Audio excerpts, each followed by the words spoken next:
임시 휴일을 시작으로 사흘 동안의 연휴에 들어간 가운데 지역 관광지에 막바지 피서 인파가 몰렸습니다. 일본 위안부 피해 할머니들을 기리는 평화의 소녀상이 시민들의 기부로 광주시청 앞에 세워졌습니다. 아시아 문화원이 서류 전형 합격자를 발표했습니다. 채용 인원조차 정해지지 않은 안개 속 채용에 지원자들이 답답해하고 있습니다. 고흥 지역에 내려졌던 적조주의보가 적조경보로 대체됐습니다. 적조 생물 성장에 적합한 수온이 유지되고 있어 당분간 지속될 전망입니다. 여러분 안녕하십니까? 모든 사람에게 해당되진 않아서 아쉽습니다만 사흘간의 연휴가 시작되면서 광주 전남의 관광지에는 막바지 피서 인파가 몰렸습니다. 고속도로 통행요금과 입장료까지 면제된 관광지가 인기를 끌었습니다. 보도에 한신구 기자입니다.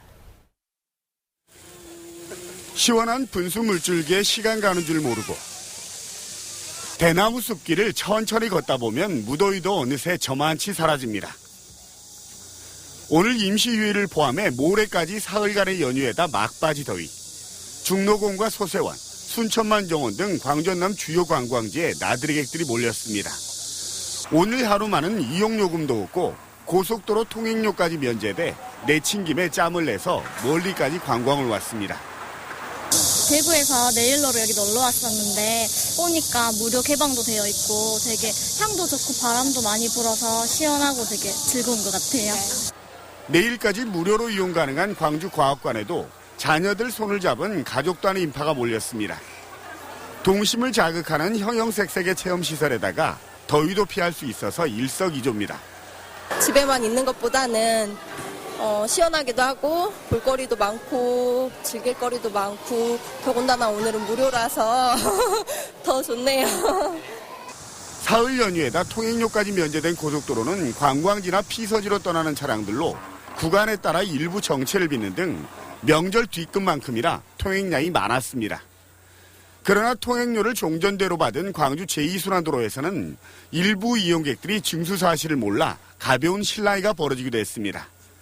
연휴 이틀째인 내일도 광주 염주체육관 빙상장이 하루 무료로 개방되고 국립광주과학관은 내일까지, 광주 시립미술관은 모레까지 무료로 이용 가능합니다. MBC 뉴스 한신구입니다. 일본군 위안부 피해 할머니들을 기리는 평화의 소녀상이 광주시청 광장에 세워졌습니다. 그동안 우여곡절이 많았습니다. 송정근 기자가 취재했습니다. 셋, 제발!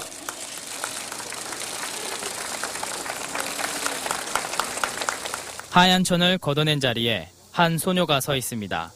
하늘로 뻗은 오른손과 가슴을 움켜쥔 왼손. 아픔 극복과 따뜻한 위로를 상징하는 나비가 소녀의 손에 살포시 앉아 있습니다. 사람이 사람다울 수 있는 세상을 향해 신명나는 날갯짓을 하리라. 일본군 위안부 할머니들을 기리기 위한 평화의 소녀상이 위안부 피해자 곽예남 할머니와 시민 300여 명이 참석한 가운데 광주시청 앞에 세워졌습니다. 너무 억울하다.